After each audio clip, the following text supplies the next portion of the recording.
Welcome to the Social Media Church Podcast. I'm Neil Smith and joined by my good friend Jay Cranda. Jay, welcome to 2016 and the Social Media Church Podcast. I'm so pumped for 2016, and I want to thank everybody who listened in 2015 to our show. It was such a fun year. We had so many things from the show growing to we launched our Social Media Church Basic course, and on our previous show, we talked about the launching of the blog, which is happening. And so many great things. So I want to kick off real quick. Yeah. Christmas happened. Did you get any cool tech for Christmas? I got a couple of things. My in-laws actually were the ones that hooked me up. It was like a direct ask, though, a request. So they got me the new Apple case with the charger built into it, which I'm always carrying around, the little Mophie. I've got like two. I actually have them sitting here right next to my desk. Two little mobile chargers that I carry around with me everywhere, just in case. If I get under 50%, I get the shakes on my phone. So that's a huge one for me. And then I've got the new Bose headphones, and so they gave like a gift card for headphones, and I went with the Bose Sound True headphones. And Yeah, big fan of them. Really like them. I've gone through a couple noise canceling headphones, and I had one of the bigger pairs of Bose, and I actually bought them on eBay, and it was dumb because they broke like 3 months later. It was like, oh, let me save, $50, and I lost, $100. Stupid me. But yeah, I'm a big fan of Nest, so I have the Nest thermostat. Yeah. Two Nest cams, and Right. we just finally made our Nest family complete, and we got the smoke detector. Nice, congratulations. So now I have my Nest family. A completely connected home. Yeah. So for those who are not aware, we have a previous show where we talk about the Nest Cam and everything there. But, Nest was a guy left, who developed really the look and everything for iTunes, left and started this company. And, Google bought them out. So now it's kind of becoming Google's home connected system. That's what they're kind of building it up to be. But I love it. I love the cams. It all works in one app, and we can control our thermostat. But what's cool about the smoke detector is my grandma always gets me something, and I never know what to do. I always have this problem with Christmas that I think everybody who's an adult has a problem, is that like if I want something, I just go buy it because I'm an adult, and that's what adults do. Right. And so when Chris comes on, I don't know what to do. So I was like, oh, I want this Nest thermostat. I want this Nest smoke alarm. And so got it. Installed it. Super cool. The coolest feature, Neil, is the coolest feature, which you don't even think about. It does carbon monoxide and all that stuff and smoke detector. Okay. But at night, when you walk down the hallway, it's also a nightlight. Really? So when I'm walking down my dark hallway at night, it automatically knows it's dark, obviously, and then it lights up the hallway. So it provides it's motion detect light. It's very subtle. And then before the night, before like around like 9 p.m. or something, or when I walked down there like the last time, it glows green, and it gives me the security that the battery is going to last the night. So it kind of it's a really intuitive thing. It's obviously not a need for anybody, but it's definitely a cool thing. I was actually also looking at, I wanted to get maybe some switches that were like Wi-Fi enabled that I could do stuff on my phone, but I'm holding out. I really want Nest to like develop something that works more organically. And I think Nest is knocking it out of the park with all this. So like, as much as I'm an Apple fanboy, I love Google's like home system. I just really love the look. Obviously I'm running it from my iPhone, but anyways, that's what I got. We're loving the Amazon Echo in our home. We don't have any of the devices that connect to it. So I've been looking at light bulbs. So you can have like LED light bulbs, and you can like set the mood in your house. And it will like do different colors, and they'll do all kinds of things.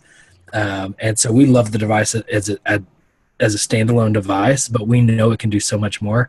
And so we're eager to kind of dig into that with the Echo and see what develops. So that's pretty cool though with the Nest. I'm envious, and I'll probably be joining your Nest family soon. It's the best. So with that, a couple things we want to talk about mainly today. We want to talk about kids and technology. We have kids. There's definitely ways to integrate it. I think there's some things the church can learn on learn a lot in, and there's also some challenges. So, but before that, I wanted to just spend a couple minutes talking about Apple TV. You know, there's been like an explosion in the last couple of weeks of just tons of new apps getting on there. Have you had more time to use your Apple TV in the last couple of weeks? Yeah, you know what's funny, and it kind of connects to the show, is that my kids probably play with our Apple TV more than I do. And I think it's the fun thing when you look at Apple, it just has such a gaming culture connected to it, the iPhone and all the games, Candy Crush and everything else connected to the iPhone, that the games have been probably the most popular thing on the Apple TV. But it's so fast. There's new apps being added to it every day. My one complaint is it doesn't have Sling TV, which we watch a lot of. ESPN is on there. So we're still using our Roku and Amazon Fire TV for Sling. But, you know, we're liking the device more and more. We're loving, you know, I've got the remote here. The little remote is so intuitive, and the way it can feel your navigation. So we love the device. The game that we, you know, my 6-year-old daughter is hooked on is Mr. Crab. Yeah. And so Mr. Crab, and I say my 6-year-old, my wife gave me a hard time. My 6-year-old was taking a nap, and I was playing Mr. Crab in here by myself. And so it's not just my daughter that's addicted to Mr. Crab. I am also addicted. But, you know, love the device. I will tell you the thing that interests me about the device is obviously you and I are pretty hands-on with development with TVApp.church. And if you're not familiar with that, Jay and I are working on a project with some friends called TVApp.church to provide affordable apps, you know, affordable and excellent apps for churches. And so check that out, TVApp.church. But I think what I'm really interested to see is the hardware that will connect to it. And so I you know, Guitar Hero has a guitar that connects via Bluetooth to the Apple TV, and you can play Guitar Hero. That's awesome. You know, the way the phone will connect to the Apple TV already is pretty tremendous. But I expect, you know, I can't believe we don't already have webcams that are connected to it. But what other hardware, or there's gaming devices, you know, gaming remotes, controllers that connect. But what other hardware will be able to connect to it is going to be really interesting to see. What are you excited about it, as you've gotten to know kind of the new Apple TV and what's coming? It's just obviously the App Store, which you know, we talked about this a couple weeks ago. It's just, you know, I have a Roku, I have an Amazon Fire TV, a Chromecast, all that stuff, and you know, the one complaint is that it's just very limiting. Even, you know, I have smart TVs. I have 2 smart TVs, and one of them is a super nice TV, and the App Store is pathetic. The browser is compelling. Yeah. There's just that's the issue, is that like, okay, who's going to explode in this area? And it's just, even for churches, I remember talking to a company about getting on even smart TVs, and it was like, because there wasn't enough usage, it was like, you know, $50,000 to just get on. And then there's so many models, and it's so fragmented. And so with, you know, Apple TV, what I've loved is you know, we both had one, you know, in the first, you know, week and a half or whatever. And, you know, there wasn't that many, and you're like, okay, this is interesting. That was one of our first complaints, was like, there's not that much.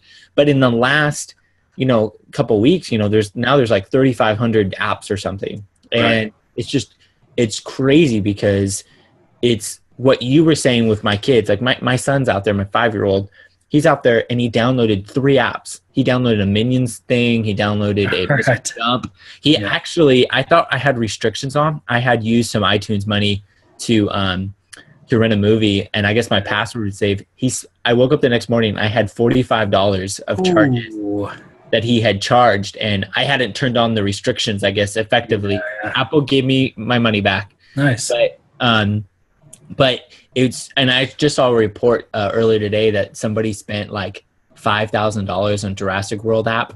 Like there's some kids, like something crazy, but you can set restrictions, you can do all that. But what I love is, I love the diversity in the App Store. I think my kids are just getting it. We had some friends over, and we had like 8 kids in our house, and we had 6 of the kids passing the remote, playing a game. And I think about this a lot with, you know, I struggle with the gaming platforms, because like I have an Xbox One, but the games are kind of too adult for most of my kids. And I'm like, I don't really want to buy a Wii just for like Mario. Like, I don't want to spend all that money. But with Apple, you know, I could just I could get free, or I can pay $5 and have like a killer game, and they could just be, it's fun. And what I love about it is that it's not just a game on your phone when it's just you, is that you can participate with multiple people. So they have multiplayer. I just think that whole world is just, it's just so, there's so much potential, and I love doing it together. That's the fun part, is like Mr. Crab, you can literally, that game can go on for eternity, but you can literally just go like, hey, you have a turn. Oh, look, you got knocked down. Okay, now it's his turn. And we're able to pass it, and it becomes an experience, less of like a singular experience. And so I think there's so much potential there, but I really love it. I think too, as you see games that get connected, my daughter's right here. I saw like an assassin in the background. I was like, awesome. I just wanted you to get like hit in the neck and you're down. That does happen. She is quite stealth. That's my 6-year-old Emery. This is the life that we lead using technology. I can go with my youngest. He's throwing up right now. Awesome. that is our life. But it is it's fun to see the technology develop, and there's essentially no limits. And so as we've looked at the gaming world and what people are doing on their computers, the geeks, it's now $150 and you're connected to your TV, and that's a computer connected to your TV. And so I think about, you could play Mr. Crab with 4 different screens, and everyone can have a little remote and be playing it, or you can play living room, my family can play your family, and Family Jeopardy or something. Does that make sense? And we see your family, and we're interacting live. I think there's just going to be some fun, connectional, relational engagement opportunities through the internet and through that device. So let's shift to the conversation about kids, because kids are taking over these devices, and it's amazing to me that my 6-year-old now, 3 years ago, she was running my iPad, both of my kids have, so I've got a 3-year-old and a 6-year-old. Both of them have, one has an iPad, one has a Kindle Fire. And they both know how to navigate them. It's probably 18 months that my youngest was doing the iPad.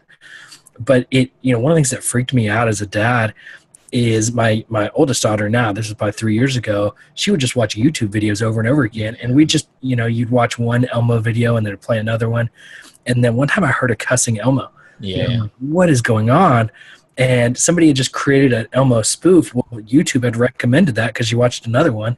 And my daughter's sitting there watching it. And I thought, man, I've got to get some control. Even on my, 2-3-year-old daughter who's watching this, this isn't safe, this technology. And I hear that's a common challenge for parents, is how do I let my kids use this technology? It's so intuitive to them.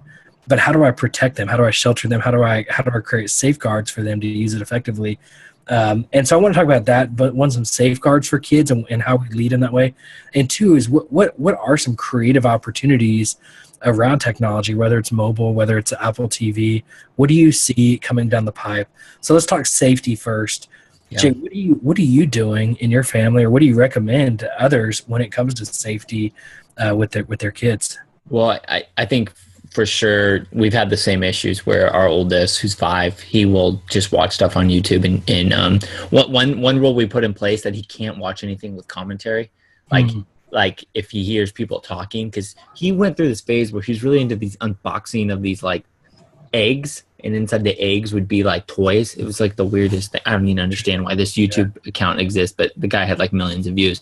But he started watching certain things, but it's not the first or second. It's like the recommended you're talking about. And we would hear, I remember a couple of weeks ago, he was watching Mario videos, and somebody was doing a Mario mock video and sweared or said something. It's not even necessarily words that are bad words. Let's say, like, I'm okay maybe with him saying when he's a little bit older, but it's like casual words, it's angry words, the stuff that I just don't want him, he shouldn't be saturating on and thinking about. And for us, we've definitely become more aware of the history of what he's watching. And so we make it very clear here, the guidelines. We tend to not allow him to just freely browse on YouTube. We kind of let him go. But that's why I think things that I've already looked into when our kids get a little bit older, there's a lot. I think Disney has this where they created that filter. The circle. Yeah. So you can have, I casually looked at it.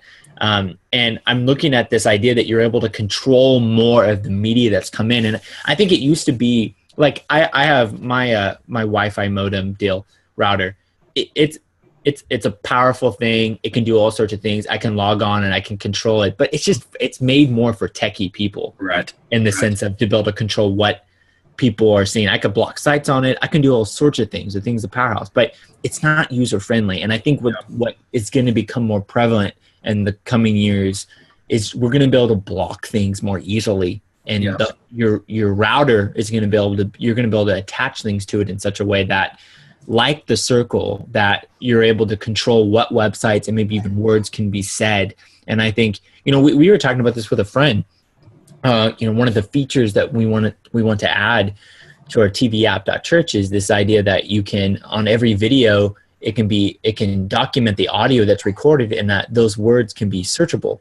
Well, if you can do that, you can reverse engineer it, that any audio that's said on any device is that you can block certain words. And for example, if a video says, let's say a word like crap or something that maybe you don't want your kids to be saying, regularly, you can block that video. And I think YouTube is aware of this issue, and I think YouTube is going to be doing more and more to help be proactive. But I think there's going to be more controllable things. And obviously, there's been tons of this already. The guy Craig Gross from Triple X Church has done X Watch and different things like that, where they've done this primarily, beginner levels, but it's going to become more robust. Do you know a little bit more about how the Circle works? Yeah, so we got one a couple weeks ago and set it up. I will say that it is way more intuitive than like the regular router controls that were over my head, and I would say over 99% of people's heads. The Circle, I would say, is still going to be maybe over about 50% of people's heads. It's at the end of the day, it's still complex. But if you're patient to figure it out, it's a really powerful device that connected to the router, which then connected to all of our devices, and we can control even bedtimes. We can control which apps they can use or not use. We can then see all the history. I mean, it just really creates a high level of accountability and filters. And I was amazed at just even how quick it worked. I can turn off Netflix and that won't work, and I can turn it back on and it will work. And so what that the capacity of that device and what it's doing. So, and it all works from my iPhone. So there's an iPhone app. You download it, you control it, everything from your iPhone app. So much more intuitive, much easier to access. I highly recommend it. And so I think it's worth it. It makes me feel a lot more comfortable about the future of technology and my kids and what I can control. And it's real. Disney obviously has the resources to create something exceptional in that way. Yeah. So I'm eager to see how it will continue to develop and grow. But right out of the package, 2 weeks in, I'm really happy customer and eager, just to get to know it better. But there's still a lot to it that I don't fully understand, or it's been a little quirky for me where I turned it off. I didn't realize I turned off Netflix or certain things where I'm like, I thought that the tablet was broken, and the internet wasn't working. So it's such a robust thing. It's like we have cable to, I think about how many devices and ways you can experience, but I think going to the router at the core, definitely the central way to, handle that. But I think that's going to be the more robust. I definitely feel like, we were talking about this before, moving on, like talking about Netflix. They have they did something cool this year for New Year's Eve. They provided, kids countdowns. Yeah.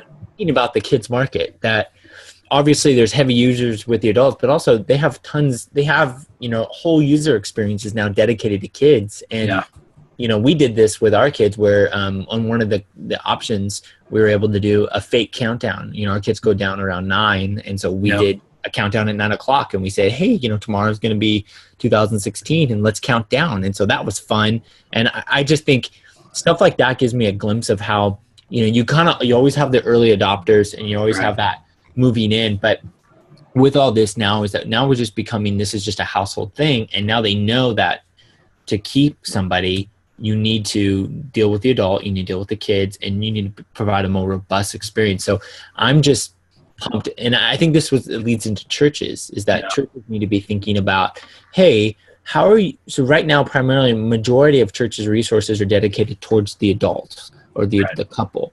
And it's, how do you train everybody beyond that? What are some of your thoughts? I know you guys did the countdown too, right? Was it a good experience? Yeah, we loved it. You know, so I would say when it comes to Amazon Prime, you know, and Netflix, 90% of it is stuff our kids are watching. You know, they've done a great job with that kids experience in creating a unique. You pick a profile when you log in, and they can only watch certain things or recommend certain things. So I feel much more comfortable on those platforms, and they've really thought through the user interface and experience. We love the countdown. So when it comes to, I would say, church apps or church engagement that I've seen, and even as we translate our churches and take them online, that what's always lacked is kids. And so I've seen even student ministries live streaming or doing some things for students. But kids, I think people don't know what to do with. I know Life Church at one point created a unique platform, and I don't know if they're still using it. I went to their church online campus and didn't see any links to it. But there's two apps that my kids use, especially my older one, is the Bible app for kids. It's a great app. The other one is a brand new one that Group Publishing just put out called Buddy Quest. And it's a fascinating game that you basically go on a quest or these different quests, and you earn things, and you build this little land and characters, and a lot about character development, biblical stories connected to it. But I would say the connection between those two apps, and I would say Mr. Crab, is the gamification of the technology for kids. You know, kids naturally love the points. They love the rewards. They love getting the token. My daughter, I told her, you know, I kind of picked up on that the other day. I was like, hey, if you do this, I'll give you 10 points. She's like, really? And she didn't know what the points were for, you know? And then by the time we got home, she's like, Mom, I got 12 points. No, she never asked, what is she going to do with those points? Like, kids love points. Yeah. And so I think the gamification of some kind of experiences, but I think we've got to really get creative. And you know, one of the things we're doing at CBC is our children's pastor is recording little YouTube videos and doing like a 5-minute YouTube video, and we're sending it to the parents for them to watch it. It's a step towards some kind of engagement opportunity through the week. And it's really made for our physical campus attenders. But I would say we have a long way to go. And honestly, it's hard to know where to start, because I know what Group Publishing put into that app, and I know what YouVersion put into that app. This isn't something that just any church can go create a game and then they create a new level every week, you know? Or is it? I don't know. Yeah, it definitely becomes, there's some cost. And I think that's where part of this is where, just as a leadership team for your church, you need to be thinking about is, as you're planning things and you're thinking high level and you're thinking about technology integration, if you're listening to our podcast, you're already thinking about it, because you've committed to, you know, being on that front end and trying to figure out where people are going. But I would just say, you know, keep on as a church integrating technology, just not with your adults, but also with your kids, and thinking through how can you do on-demand training? How can you do spiritual growth training? All these things need to be integrated, you know, holistically. But I think looking at trends like Netflix, like, you know, YouVersion's doing stuff, Group Public, check that all out and figure out how you can do this strategically. So I want to add one thing to that. And this is, naturally I'm a big fan of Group Publishing. They published my book. And I know the guys well that created the game. I don't know whether it's going to be this app or another app, but I would say one of the great things about publishers like Lifeway and Group Publishing and Zondervan or whoever else is out there is you're essentially sharing development costs. And so if you have 500 churches that are going through the same curriculum, then they can all share that cost of creating this game that maybe has an app connected to it so that kids can be engaged throughout the week using it. I think the more churches can really either partner together or partner maybe with their denomination, or, you know, Life Church creates so many great things that they put out there in open church. But when you're sharing curriculum, you're sharing resources, I think there's that opportunity to create unique online experiences for kids that we can't do by ourselves. And so that would be my encouragement is, you know, as a church leader, look at what's out there, you know, and so Buddy Quest is one thing I'm aware of. Maybe there's more that I'm not yet aware of. But I think as we can really pour into these technologies, pour into these creative experiences, and have in our local churches and in our online churches better engagement opportunities for kids through technology, because they're getting it through Mr. Craft, and they're finding those opportunities elsewhere. And I love that there are a couple opportunities for them to get Bible engagement through these experiences, but there should be more. Yeah. And so that's what I'm looking for and hoping to see more of, and I think it's going to be worth the investment. So with that, if you got any ideas to share on this topic, or any questions, or even future recommendations for show topics, use the hashtag SMC podcast, and make sure you visit socialmedia.church. Sign up for our email list. We give you a free full video session of our social media basics course. So go to socialmedia.church and sign up, and you can get that course, that free session from our course right now. So thanks again for listening.